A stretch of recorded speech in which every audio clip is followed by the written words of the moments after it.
안녕하세요, 여러분. 2023 마음에 새기는 성경. 이번 주는 고린도전서 1장에서 16장, 그리고 고린도후서 3장까지 읽겠습니다.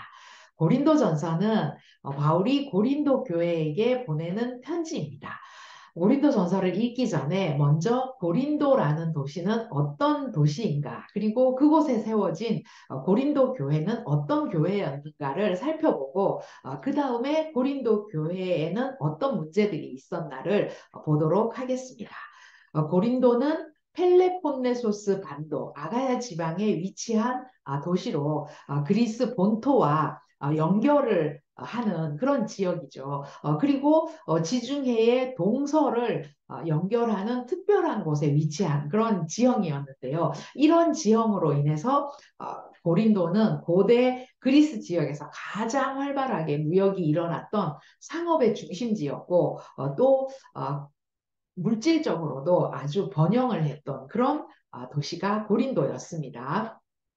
이런 지형적인 특징으로 인해서 고린도에는 다양한 계층의 인종과 문화가 섞여 있었고 또 수많은 우상과 창기들이 가득했던 박탕하고 타락한 도시가 고린도였습니다. 이런 곳에 바울이 교회를 개척한 거죠. 그래서 고린도 교회는 바울의 땀과 눈물과 그 애정과 아픔 이런 것들이 담겨 있는 그런 교회였는데 그 교회에 보내는 바울의 편지가 고린도 전서입니다. 그러니까 고린도 교회는 바울이 2차 선교 여행 때 개척했던 교회인데요. 사도행전 18장에 보면 바울의 그 고린도 교회를 개척하는 상황이 자세하게 나와 있습니다.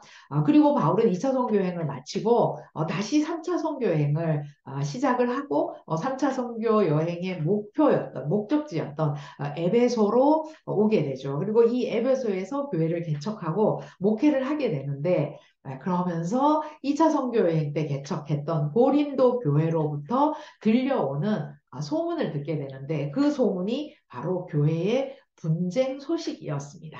고린도전서 1장 11절에 보면 내가 근로의 지편으로 너희에 대한 말을 들었는데 너희 가운데 분쟁이 있다는 것이다. 바울은 이렇게 이야기하고 있고요. 또 그리고 고린도전서를 읽어보시면 고린도 교회에서 바울을 찾아온 사람들이 있었어요. 스데바나 브드나도 아가이고였는데 이들이 바울을 찾아오면서 여러 가지 질문들을 종이에 써가지고 바울을 찾아오게 된 겁니다. 그래서 고린도전서 7장 1절에 보면 바울은 너희가 쓴 문제에 대하여 이렇게 이야기를 하고 있고요. 그리고 고린도전서 전체를 보시면 이런 모모에 대하여, 모모에 관하여라는 표현들이 많이 나오고 있는 것을 보게 되는데 그들이 바울에게 물으러 온 질문이, 가지고 온 질문이 여러 가지였다는 걸 알 수가 있죠. 그리고 그 질문에 대해서 바울이 하나하나 답을 해주고 있다는 걸 알 수가 있습니다. 자, 이렇게 2차 선교여행 때 열심히 복음을 전해서 세웠던 그 교회, 고린도 교회가 지금은 너무나 많은 문제들을 가지고 있다. 이런 소문을 듣고 바울은 마음이 되게 아프고 안타까웠을 건데요. 바울은 고린도 전서를 통해서 교회 안에 생긴 문제들을 하나하나 짚어가면서 하나님의 뜻을 알려주고 있습니다. 그러면 고린도 교회 안에 어떤 문제들이 있었는지 그 문제들을 한번 살펴보겠는데요. 가장 큰 문제는 교회 안에 분쟁이 있다는 거죠. 고린도 교회 안에는 고린도 교회 사람들이 자기들이 좋아하는, 자기들이 따르는 그런 사도들을 중심으로 서로 나누어져 있었고 또 서로 나뉘어져서 분쟁을 하고 있었다는 거예요. 그들은 심지어 네 파로 나누어졌죠. 바울을 따르는 사람들, 그리고 아볼로를 따르는 사람들, 게바를 따르는 사람들, 또 나는 이도저도 싫다. 나는 그리스도에게 속했다. 그러면서 네 파로 갈라졌는데 바울을 따르는 사람이 있을 거고 이 아볼로는 현재 지금 고린도 교회를 목회하고 있는 사람입니다. 바울의 뒤를 이어서 목회하는 사람이고요. 그리고 게바는 베드로죠. 베드로도 언젠가 고린도 교회를 왔다가 간 것 같습니다. 그리고 나는 이도저도 아니고 그리스도에게 속했다. 이렇게 여러 파로 나누어져서 서로 분쟁하고 있는 이런 문제가 고린도 교회 안에 있었던 거죠. 그리고 두 번째로 고린도 교회 안에는 음행의 문제가 있었습니다. 그 당시 이 고린도라는 도시는 상당히 타락하고 방탕한 도시라고 했죠. 그때 당시 고린도적이다 또는 고린도 사람과 같다 이렇게 이야기하는 건 그 사람은 성적으로 문란하다라는 그런 의미가 있었다고 하는데요. 이런 방탕한 도시 고린도의 그런 삶의 타락한 삶의 방식들 또 그리고 성적인 문란함 이런 것들이 지금 교회 안에도 들어와 있는 거예요. 그래서 이런 음행의 문제가 교회 안에 생겨났는데 의붓 엄마와 음행을 하는 문제라거나 또 창녀와 관계를 맺는 그런 이들이 교회 안에도 있었는데 그런데 문제는 교회가 이런 음행의 문제에 대해서 아무런 대처도 하고 있지 않았다는 것이었습니다. 우리가 고린도전서를 읽어보면요. 고린도전서는 성경의 어떤 책보다도 이런 성윤리에 대해서 더 많이 이야기하고 있다는 걸 알 수가 있는데 뒤에 가면 결혼에 대해서 또 이혼에 대해서 독신에 대해서 바울이 이야기하는 그 고린도전서에 보면 그런 이야기들도 나와 있습니다.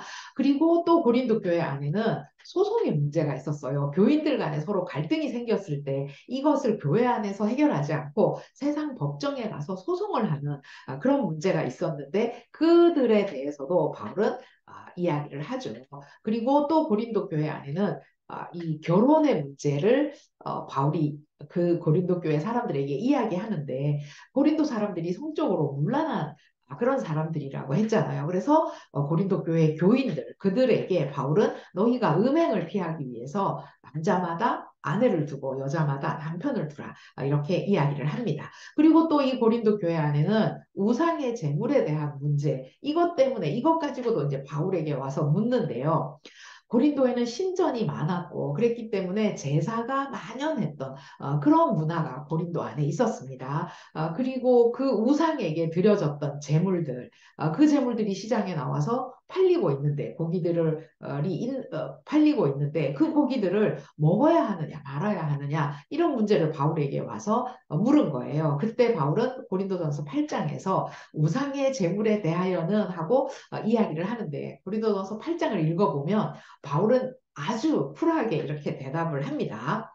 우상, 그거 아무것도 아니다. 그냥 돌덩어리에 불과하다. 그러니까 고기도 마찬가지다. 그런 돌덩어리에게 바쳐진 재물, 그것도 그 돌덩어리에게 바쳐진 거니까 아무것도 아니다. 먹어도 된다. 라고 대답을 하는데, 그런데 중요한 문제가 있죠. 고린도전서 8장 9절에 보면 너희의 자유가 이걸 먹어도 되는데 자유롭게 너희가 먹어도 되는구나 하고 먹는데 믿음이 약한 자들이 너희의 그런 모습을 보고 걸려 넘어지게 되지 않도록 조심하도록 해라. 절제해라. 그렇게 이야기를 합니다. 그리고 또 고린도 교회 안에는 바울의 사도권 문제가 있었습니다. 바울은 예수님의 제자가 아니었죠. 예수님의 공생의 기간 동안 따라다녔던 사람이 아니었습니다. 이것이 이제 문제가 된 거예요. 바울은 가짜가 아니냐, 진짜 사도가 아니지 않느냐, 이런 문제가 됐는데, 이때 바울은 그들에게 이렇게 이야기합니다. 고린도 교회, 너희들은 그러면 안 되는 거 아니냐, 그런 입장을 보이는데요. 왜냐하면 고린도 교회는 바울이 전한 복음을 듣고 세워진 교회잖아요. 나의 사도됨을 주 안에서 인친 것이 너희다. 바울은 이렇게 이야기합니다. 그리고 또 교회 안에서 남자와 여자에 대한 이런 그 이야기를 하는데 이건 남녀의 문제가 아니라 그러니까 여자들의 인격에 관한 문제입니다. 그 당시 여자들은 인격적으로 대우를 못 받았잖아요. 그런데 바울은 고린도 교회 사람들에게 주 안에서 남자와 여자는 같은 인격체다. 이렇게 말을 합니다. 그리고 또 이 고린도 교회 안에는 성만찬의 문제가 있었습니다. 이 성만찬, 오늘날 우리는 성찬식을 할 때 작은 빵과 포도주 한 잔으로 성찬식을 하게 되지만 그 당시 성만찬은 같이 모여서 식사를 하는 거였어요. 그런데 문제는 음식을 차려놨는데 먼저 온 사람들이 음식을 다 먹어버리고 늦게 온 사람들, 특히 가난한 사람들, 이런 사람들은 만찬에 참여도 못할 뿐더러 음식이 없으니까 굶어야 되는 그런 일들이 교회 안에서 일어난 거예요. 그래서 바울은 이런 문제에 대해서도 너희가 먹으러 모일 때는, 이 만찬을 할 때는 서로 기다려주고 기다리도록 해라. 이런 이야기를 합니다. 그리고 또 이 고린도 교회 안에는 성령의 은사에 대한 문제가 있었는데요. 고린도 교회는 참 은사가 풍성한 교회였죠. 그런데 교회 안에서 그 은사를 받은 이 사람들이 서로 자기가 받은 은사가 더 귀하고 더 중요하다고 내세우는 그런 사람들이 있었던 거죠. 그래서 바울은 그들을 향해서 우리 몸의 지체가 다 중요하듯이 모든 은사가 다 중요하다고 강조를 합니다. 눈이 손들어 너는 쓸데없다 이렇게 말하지 못한다는 거예요. 이 성령의 은사의 문제는 교회와 교인들을 분열시키는 그런 문제를 가지고 왔습니다. 그런데 그 문제에 대한 바울의 가르침은 사실 고린도전서에서 가장 핵심이 되는 주제라고 할 수 있는데, 바울은 이야기하기를 은사는 자랑하기 위해서 있는 것이 아니라 서로를 유익하게 하기 위해서 주신 것이다라는 걸 강조하면서 그들에게 그 주지를 시키죠. 그리고 너희들은 더 크고 더 중요한 은사를 사모해라 이렇게 이야기를 하는데, 바로 고린도전서 12장 뒤에 이어서 나오는 13장, 우리가 잘 알고 있는 사랑장이죠. 사랑을 이야기하면서 너희는 영적 은사를 구하면서 살되 그 모든 것들이 다 덕을 세우기 위한 것이 되어야 하고 또 사랑 안에서 행해져야 한다라고 바울은 이야기합니다. 그리고 또 이제 이 고린도 교회 안에 문제가 또 있었는데 바로 부활의 문제예요. 고린도 교회 안에 이 부활에 대해서 어떻게 이야기하는 분위기가 생겼냐면, 부활은 이미 지나갔다. 육체의 부활은 더 이상 없다. 이렇게 주장하는 그런 사람들이 있었다는 거죠. 그래서 바울은 그런 고린도 교회 사람들에게 부활이야말로 복음의 핵심이다. 부활이 없는 기독교는 존재할 수 없다. 이렇게 이야기를 합니다. 고린도전서 15장 19절을 보시면요. 만일 그리스도 안에서 우리가 바라는 것이 다만 이 세상의 삶뿐이라면, 이것으로 끝난다면 모든 사람 가운데 우리가 하나님의 말씀을 전하고 복음을 전하고 이 하나님의 나라를 위해 살아가는 우리가 제일 불쌍한 사람일 것이다. 이렇게 이야기를 하죠. 고린도 교회는 이렇게 15장까지 많은 문제들을 가지고 있었던 그런 교회였고, 이제 마지막 16장에 가면 바울이 헌금에 대한 이야기를 합니다. 바울이 지금 3차 선교 여행 중이잖아요. 3차 선교 여행의 목표가 에베소 교회를 개척하고 헌금을 걷어서 예루살렘 교회에 전달하는 거였죠. 그래서 바울은 3차 선교 여행의 그 목표를 잊어버리지 않습니다. 헌금 이야기도 하고 그러면서 고린도 전서를 마치게 되는데, 바울은 이 고린도 전서를 21절에 보면 16장 21절에 친필로 쓴다 이렇게 이야기하고 있죠. 자, 이렇게 고린도 교회는 문제가 많은 교회였고, 이 고린도 교회는 바로 오늘날 교회도 문제가 많다고 이야기하잖아요. 오늘날 교회의 모형이 되는 교회인 거예요.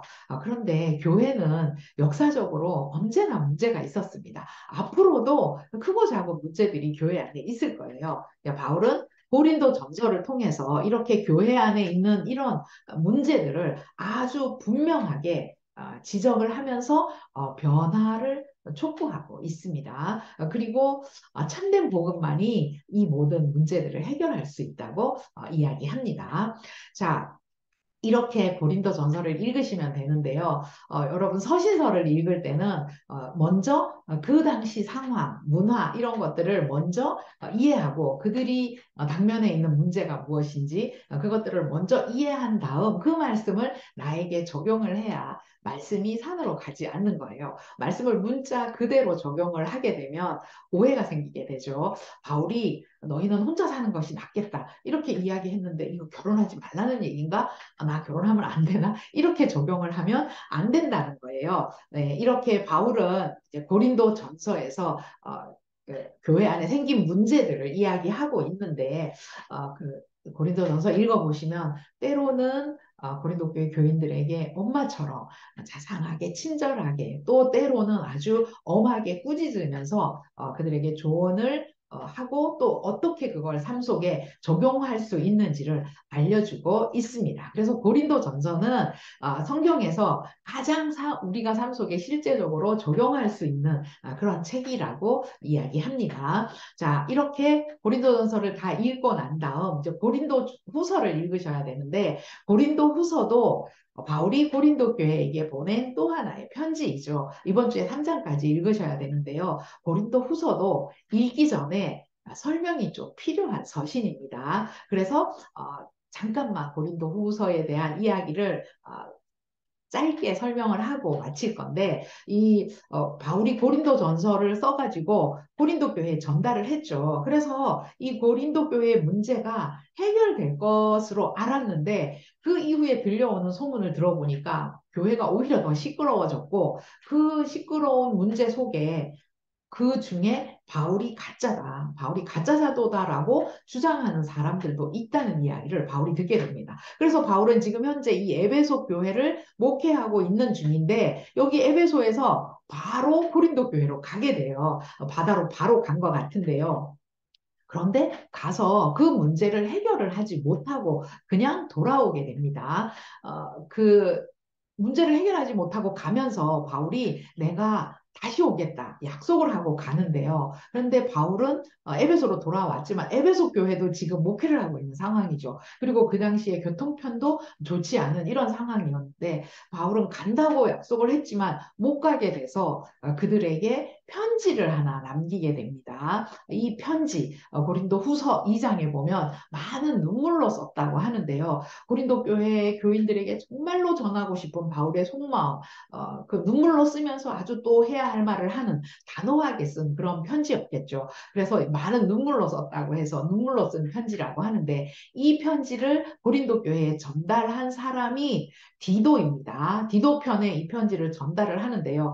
이 눈물로 쓴 편지가 안타깝게도 오늘날에 전해지지 않고 있습니다. 자, 그 바울은 자기가 못 가는 대신 편지를 대신 썼고 그 편지를 디도를 통해서 보냈는데 이제 바울은 이 고린도 교회 사람들이 이 편지를 보고 나서 어떻게 반응할 건가 그것이 궁금하잖아요. 그래서 디도가 편지를 갖고 간 디도가 빨리 고린도 교회의 소식을 듣고 돌아오기를 기다리고 있는데 그런데 이 에베소 지금 목회하고 있는 에베소에서 폭동이 일어나게 돼요. 그래서 바울은 이 에베소를 떠나야만 되는 그런 상황에 처하게 된 거죠. 그래서 바울은 이제 이 에베소를 떠나서 이제 가는데 여기서 에베소를 떠나서 여기 드로아에 이르게 됩니다. 이 드로아에 갔을 때 드로아에서 복음의 문이 열려요. 이것도 고린도 후서에 보면 나와 있는데 복음의 문이 열렸는데 바울은 그곳에서 복음을 전하지 못하고 마게도냐로 바로 넘어가게 됩니다. 왜냐하면 디도를 만나서 빨리 고린도 교회의 소식을 들어야 되는데 디도를 못 만났기 때문에 빨리 디도를 만나려고 도로아에서 복음도 전하지 않고 마게도냐로 넘어가는 거예요. 바울이 고린도 교회에 대해서 얼마나 걱정하고 노심초사했고 그들의 반응이 어떠할지 바울의 불편한 그런 심정을 우리가 알 수 있는 그런 상황인데 자 바울은 마게도냐로 건너가서 이곳에서 디도를 만납니다. 디도를 만나서 고린도 교회의 소식을 듣게 되는 거예요. 바울이 보낸 눈물로 쓴 편지에 그 편지를 읽고 고린도 교인들이 어떻게 반응을 했는지 그걸 듣고 바울이 이 마게도냐에서 또 하나의 편지를 써서 고린도 교회에게 전달하는 것. 그게 고린도 후서인데요.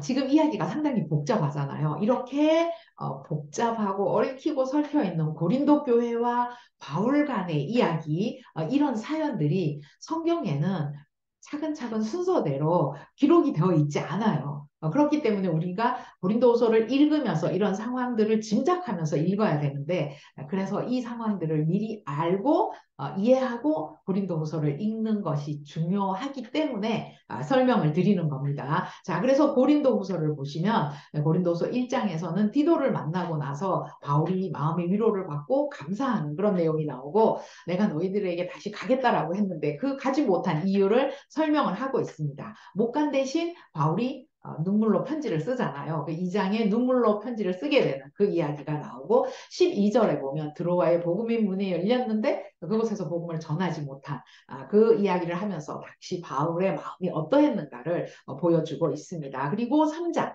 바울은 우리는 모두 하나님이 보내신 새 언약의 일꾼이다 이런 이야기를 하고 있는데 자 이번 주는 이렇게 3장까지 읽으시고 다음 주에 고린도 후서에 대한 이야기를 더 이어가도록 하겠습니다.